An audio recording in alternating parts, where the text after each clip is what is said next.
Assalamualaikum warahmatullahi wabarakatuh. Innal hamdalillah nahmaduhu wa nasta'inuhu wa nastaghfiruh wa na'udzu billahi min shururi anfusina wa min sayyiati a'malina. May yahdihillahu fala mudhillalah wa may yudlilhu fala hadiyalah. Asyhadu an la ilaha illallah wahdahu la syarikalah wa asyhadu anna Muhammadan abduhu wa rasuluhu la nabiyya ba'dah. Allahumma shalli ala Muhammad wa ala alihi wa sahbihi wa barik wa sallim ajma'in, amma ba'd. Saudara jemaah salat zuhur yang dirahmati oleh Allah Subhanahu wa taala. Alhamdulillahirabbil alamin. Segala puji bagi Allah yang hingga siang ini masih memberi kita kesempatan bernafas tanpa alat, yang masih memberikan kita kesempatan berjalan tanpa alat penyangga, dan masih menyebut namanya dengan lisan yang basah dengan zikir. Dan salawat dan salam tentu semoga tercurah kepada junjungan kita Nabi Muhammad sallallahu alaihi wasallam, kepada seluruh keluarga, sahabat, dan kita semua yang berusaha mengikuti sunnah beliau illa yaumil qiyamah. Amin ya rabbal alamin. Jamaah Masjid Asy-Syifa yang dirahmati oleh Allah Subhanahu wa taala. Pada hari ini kita akan membahas suatu hal yang mungkin jarang kita bahas, yaitu tentang masalah asuransi kesehatan. Seringkah kita mendengar yang namanya asuransi kesehatan?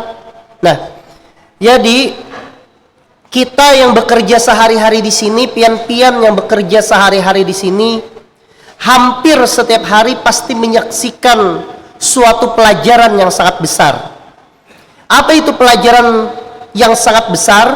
Bahwa ternyata tidak semua orang yang datang ke rumah sakit itu datang dengan persiapan yang baik, datang dengan persiapan yang matang, datang dengan uang yang cukup. Ada yang datangnya itu tiba-tiba, tanpa tanda, tanpa rencana, tanpa ada aba-aba, tanpa ada istilahnya itu awalan, tiba-tiba saja datang ke rumah sakit. Pagi harinya dia sehat-sehat saja, sore harinya tiba-tiba jatuh dan terbaring. Masuk bekerja tadi pagi dengan senyuman di kantor, tiba-tiba saja pulang dibawa ke IGD dengan diagnosa misalnya serangan jantung. Dari sini kita harus belajar, ternyata hidup itu tidak hanya butuh pertolongan, tetapi juga butuh yang namanya perlindungan. Maka daripada itu kita hari ini belajar tentang asuransi kesehatan.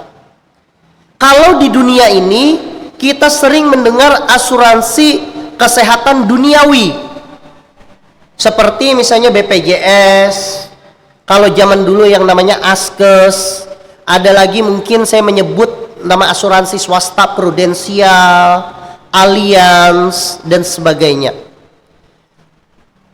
Asuransi itu dibayar menggunakan iuran yang rutin dibayar setiap bulannya, berharap suatu saat jika kita itu sakit atau orang yang ikut asuransi itu sakit, maka ada yang menanggung.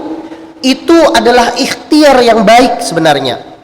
Tapi jemaah yang dimuliakan oleh Allah Subhanahu wa taala, ada satu asuransi yang tidak pernah menolak klaim.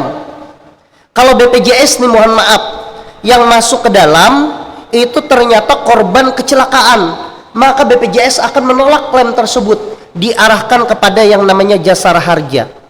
Atau asuransi yang namanya asuransi swasta, datang ingin medical check up, ingin periksa ke semuanya, tentu akan ditolak oleh asuransi tersebut, karena dia hanya mengcover kalau dia ada penyakit kronik atau penyakit akut, bukan untuk medical check up. Tapi ada asuransi yang tidak pernah menolak klaim. tidak dibatasi oleh usia, tidak hangus karena penyakit kronik, dan tidak bergantung pada rumah sakit dimanapun. Itulah asuransi langit yang disebut dengan sedekah. Rasulullah Shallallahu Alaihi Wasallam bersabda, "Ista'inu ala mardakum bis sedekah." Obatilah orang-orang yang sakit di antara kalian dengan sedekah. Hadis riwayat Baihaqi. Sebagai dokter, saya melihatnya bahwa hadis ini sangat dalam maknanya. Karena Rasulullah Shallallahu Alaihi Wasallam mengatakan bahwa jangan tinggalkan obat. Tidak ada Rasulullah mengatakan itu, tetapi menunjukkan bahwa selain ikhtiar yang dilakukan di dunia, berobat, menggunakan asuransi kesehatan, tetapi juga dilakukan ikhtiar dengan langit, menyempurnakan ikhtiar tersebut agar kita diberikan kesehatan. Bahkan kalau kita cermati hadis yang kedua, ba'diru bis sedekah fa innal bala ala yatakhattas sedekah, dikatakan bahwa bersedekahlah Anda karena musibah tidak bisa mendahului dari sedekah. Ini ternyata kalau kita dalami maknanya luar biasa. Kalau dalam bahasa medis, istilahnya ini seperti vaksin, perlindungan pencegahan sebelum terjadinya penyakit, agar diberikan kesehatan, agar tubuh lebih siap menghadapi penyakit. Bayangkan, dengan bersedekah maka dia tidak akan musibah itu mendahuluinya. Mungkin saja pada saat setelah sholat zuhur ini, tiba-tiba dia pada saat berjalan mungkin tertusuk pakunya, atau mungkin saja setelah salat zuhur ini pada saat dia berjalan terserempet bajai yang lewat. Tetapi ketika pada saat sholat subuh tadi, setelah sholat memasukkan uang 5.000, 10.000, maka Allah bayar kontan dengan cara dilindungi paku yang akan menusuk kakinya atau bajai yang akan menyerempet dirinya. Bayangkan, kalau itu yang terjadi, maka uang ratusan ribu bahkan jutaan akan habis membayar ongkos pengobatan. Tetapi ketika kita bayar dengan 5.000 atau asuransikan kepada Allah 10.000, maka Allah melindungi musibah yang diberikan tersebut. Itulah makna hadis yang dikatakan oleh Rasulullah SAW yang diriwayatkan oleh Tabrani. Jamaah sekalian yang dirahmati oleh Allah Subhanahu wa taala. Dalam dunia kedokteran, kita tahu bahwa penyakit itu tidak hanya menyerang tubuh, tetapi juga menyerang pikiran dan hati. Kita ketahui bersama bahwa yang namanya stres, apalagi stres itu berkepanjangan, itu akan meningkatkan suatu hormon yang ada di dalam tubuh kita. Nama hormonnya itu adalah hormon kortisol. Ketika hormon kortisol itu tinggi, yang terjadi adalah tekanan darah menjadi naik, imun menjadi lemah, peradangan menjadi meningkat, dan itu akan memperlambat penyembuhan bagi yang sakit.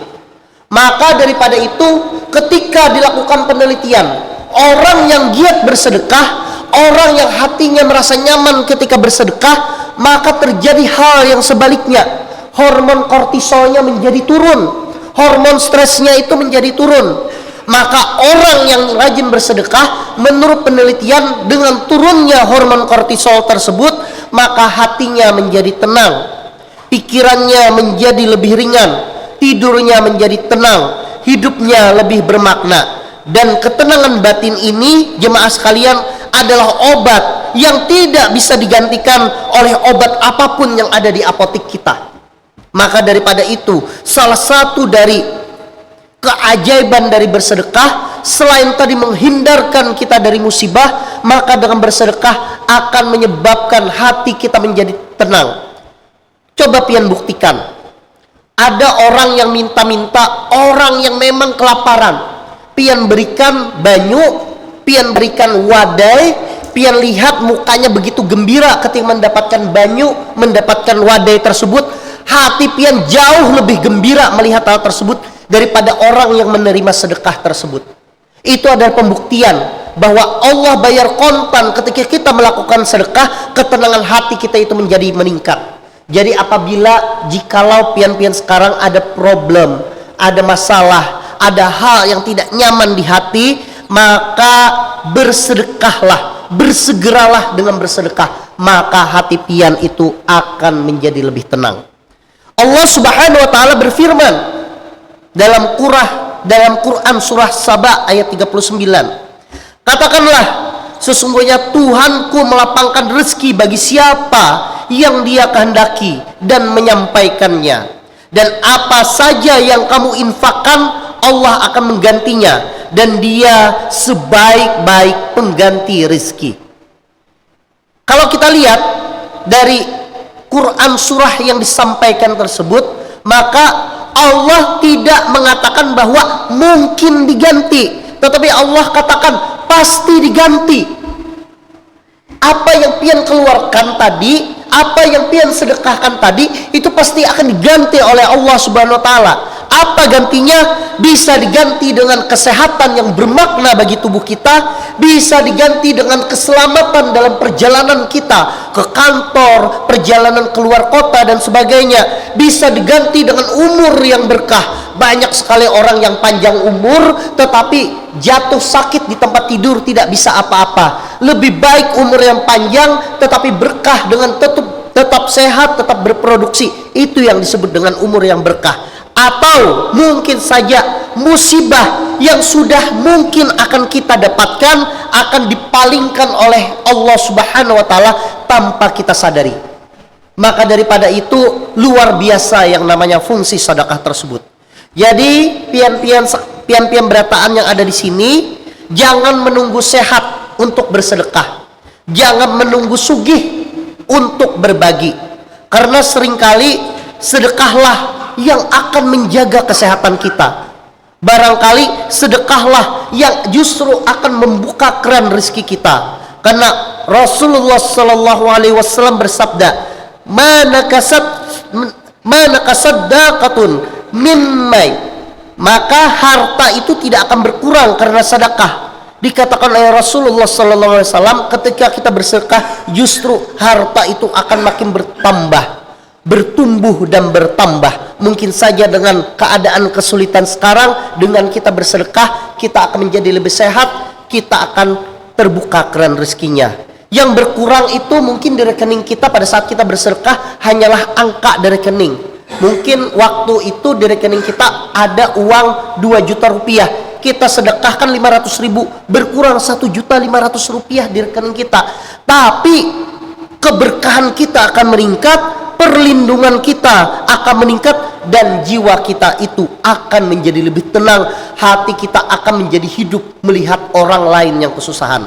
Maka daripada itu jemaah Asy-Syifa yang dirahmati oleh Allah Subhanahu wa taala, jika hari ini kita masih sehat, itulah waktunya yang terbaik untuk bersedekah. Jika hari ini kita sedang diuji sakit, maka justru bersedekahlah yang akan membuka pintu harapan untuk kesehatan kita. Mari kita asuransikan hidup kita, kesehatan kita, bukan dengan obat, bukan dengan terapi, tetapi dengan sedekah yang ikhlas karena Allah Subhanahu wa taala. Semoga pian-pian dijaga selalu kesehatannya oleh Allah Subhanahu wa taala. Subhanakallah wa bihamdika asyhadu an la ilaha illa anta astaghfiruka wa atubu ilaik. Wassalamualaikum warahmatullahi wabarakatuh.